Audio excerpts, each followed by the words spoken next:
ओम शांति। आज 24 जनवरी 2021 है और आज बाबा के अव्यक्त रूप से चले हुए मधुर महावाक्यों का स्पष्टीकरण देंगी आदरणीय आशा दीदी। ओम शांति दीदी। ओम शांति। आज की रिवाइज कोर्स की डेट है 17 अक्टूबर 1987। ब्राह्मण जीवन का श्रृंगार पवित्रता। सारे विश्व में से कितने थोड़े अमूल्य रत्न पूजनीय बने हैं। पूजनीय आत्माएं ही विश्व के लिए विशेष जहान के नूर बन जाते हैं। ये बाबा ने इस मुरली में पूज्य कैसे बनते हैं, पूजनीय कैसे बनते हैं, इसका राज बताया। बहुत सुंदर राज है, आप पढ़िए। जैसे शरीर में नूर नहीं तो जहान नहीं, ऐसे विश्व के अंदर पूजनीय जहान के नूर आप श्रेष्ठ आत्माएं नहीं तो विश्व का भी महत्व नहीं। नए विश्व के आधार मूर्त पूजनीय आत्माएं आप हो। आप पूज्य आत्माएं संसार के लिए नई रोशनी हो। संसार के लिए नई रोशनी हो। किस हिसाब से हम नई रोशनी है? ऑलरेडी एग्जिस्टिंग तो बहुत कुछ है, लेकिन बाबा आकर के जीवन की दिशा बदल देते हैं। हमें पुजारी से पूज्य बनाते हैं, नौकर से मालिक बनाते हैं, दास से मालिक बनाते हैं। सिर्फ प्रार्थना करने वाले भक्त से मास्टर भगवान बनाते हैं। तो नई दिशा, नया लक्ष्य, नई विधि, नई पढ़ाई, ये जब मिलती है तो विश्व को नई रोशनी मिलती है। बाबा ने कहा कि आपकी चढ़ती कला विश्व को श्रेष्ठ कला में लाने के निमित्त बनती है। आपकी चढ़ती कला सारे विश्व को चढ़ती कला में लाने के निमित्त बनती है। ये सोचने की बात है। चढ़ती कला तेरे भाने सर्व का भला। आपकी चढ़ती कला से बाकी सब भी चढ़ती कला में आते हैं। पूजनीय बनने का विशेष आधार पवित्रता के ऊपर है। जितना सर्व प्रकार की पवित्रता को अपनाते हैं उतना ही सर्व प्रकार के पूजनीय बनते हैं। और जो निरंतर विधि पूर्वक आदि अनादि विशेष गुण के रूप से पवित्रता को सहज अपनाते हैं वही विधि पूर्वक पूज्य बनते हैं। ये बाबा ने जो बताया इसको और आगे भी बाबा ने एक्सप्लेन किया है कि बाबा ने कहा पूज्य बनना ही काफ़ी नहीं है, लेकिन विधि पूर्वक पूज्य बनना। पूजा तो हर एक की होती है। जो मूर्ति रखी है उसकी पूजा हो जाए, थोड़ा चढ़ावा चढ़ा दे। कोई कोई मंदिर हैं, मूर्तियां हैं जिनके हर कर्म की पूजा है, और कोई मूर्तियां हैं जिनको साल में एक बार पूज लेते हैं। कोई मूर्तियां हैं जिसमें सब चीज इतनी विधिवत होती है जिससे स्पष्ट होता है कि उनका जीवन कैसा रहा होगा। और कोई ऐसे होते हैं काम चलाऊ होते हैं। तो क्या कारण बनता है ये तो बाबा ने स्पष्ट किया। पूज्य माना पवित्र, और पवित्र कई प्रकार से बाबा ने बताया, 3-4 बातें बताई। तो बाबा ने कहा है कि वो तो ठीक है, पूजनीय तो बन गए, लेकिन पूजनीय बनने के बाद विधि पूर्वक पूजा होती है, ये इम्पोर्टेंट है। बाबा ने कहा कि जो आत्माएं सहज स्वतः हर संकल्प में, बोल में, कर्म में सर्व अर्थात ज्ञानी और अज्ञानी आत्माएं सर्व के संपर्क में सदा पवित्र वृत्ति, दृष्टि, वाइब्रेशन से यथार्थ संपर्क संबंध निभाते हैं, इसको ही सर्व प्रकार की पवित्रता कहा जाता है।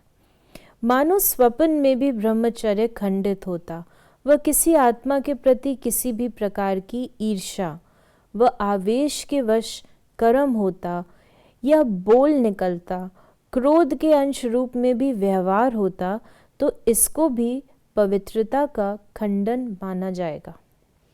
ये बाबा ने स्पष्ट किया है कि पवित्रता जो है वो खंडित नहीं होनी चाहिए, न संकल्प में न स्वप्न में।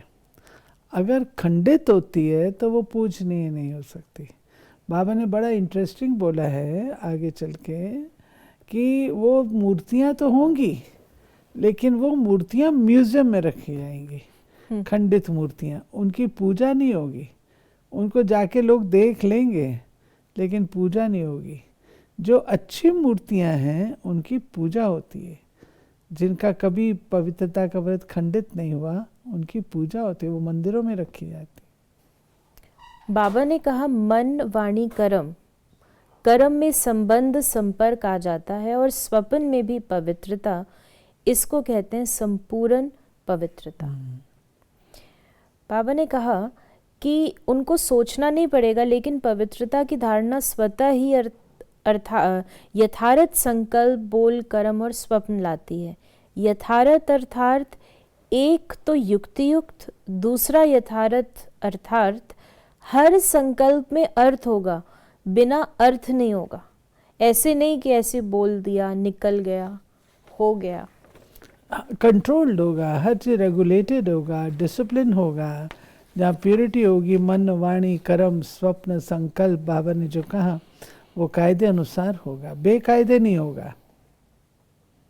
तो बाबा ने जिस पूजा के हिसाब से, दिनचर्या के हिसाब से बताया कि अमृत वेले जागृत स्थिति में अनुभव नहीं करते, मजबूरी से वह कभी सुस्ती कभी चुस्ती के रूप में बैठते हो, तो पुजारी भी मजबूरी से या सुस्ती से पूजा करेंगे, विधि पूर्वक पूजा नहीं करेंगे। सही बात है ना।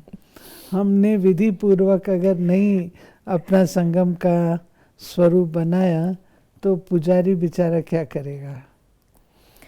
विधि पूर्वक न चलना, कोई भी दिनचर्या में ऊपर नीचे होना, ये भी अपवित्रता के अंश में गिनती होता है, क्योंकि आलस्य और अलबेलापन भी विकार है।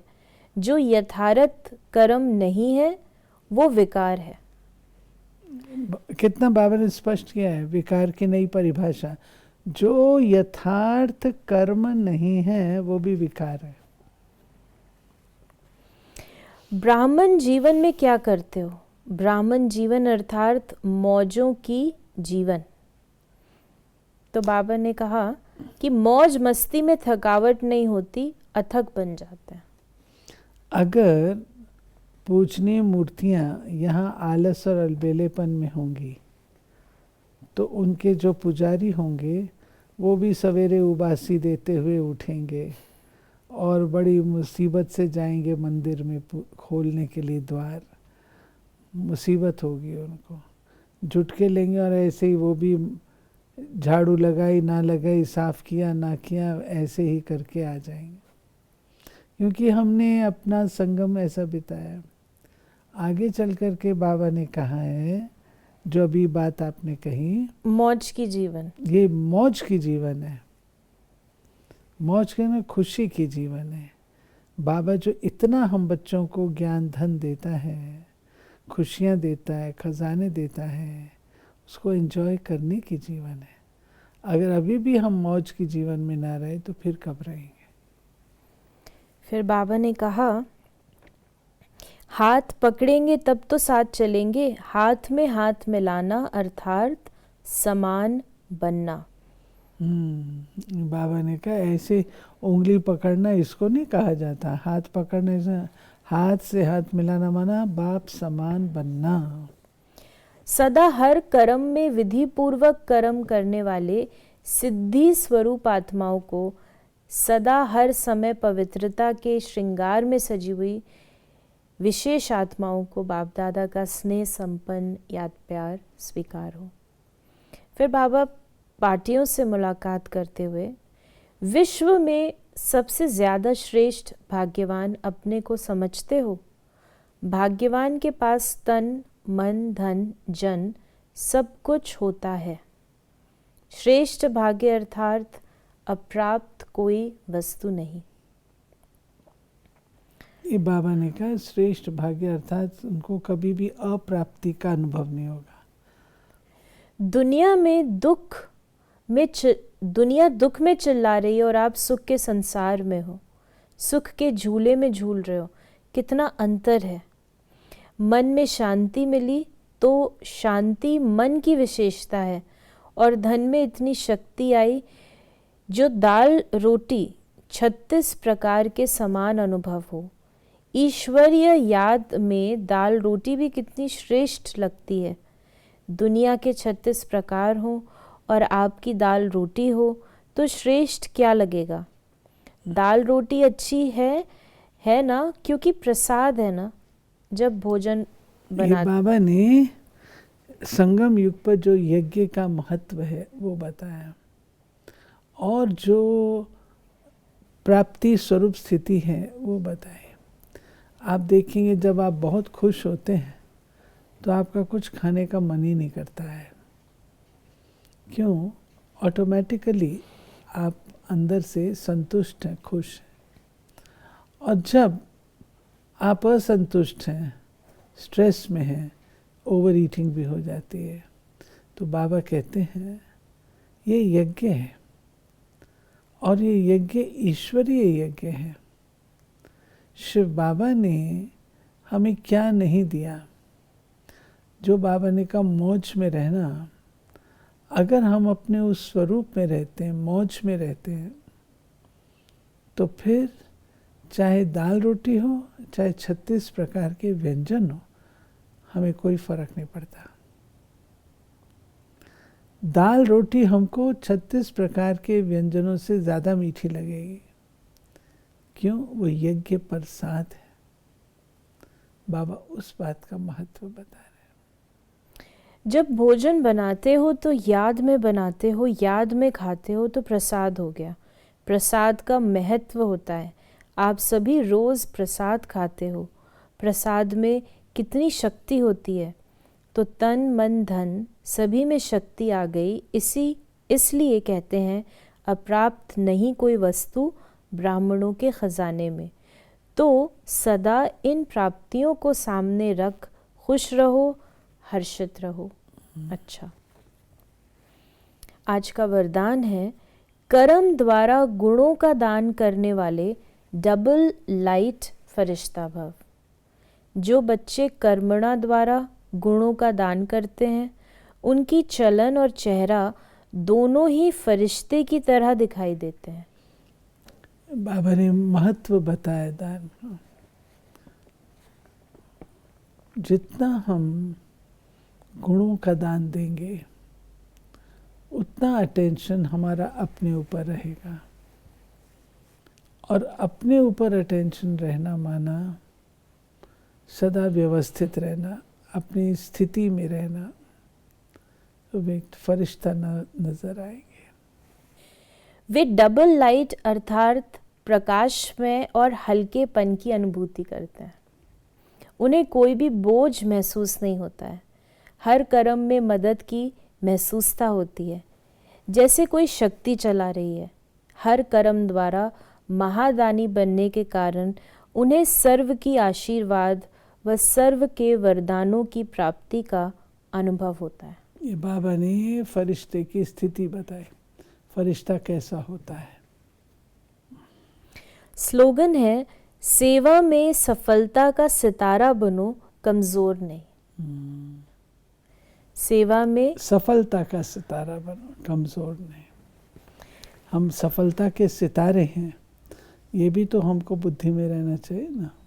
सफलता हमारा जन्म सिद्ध अधिकार। तो ये थे बाबा के आज के महावाक्यों का स्पष्टीकरण। यदि आपके मन में भी कोई सवाल है तो आप उसे व्हाट्सएप करें 8826599309 पर। ओम शांति।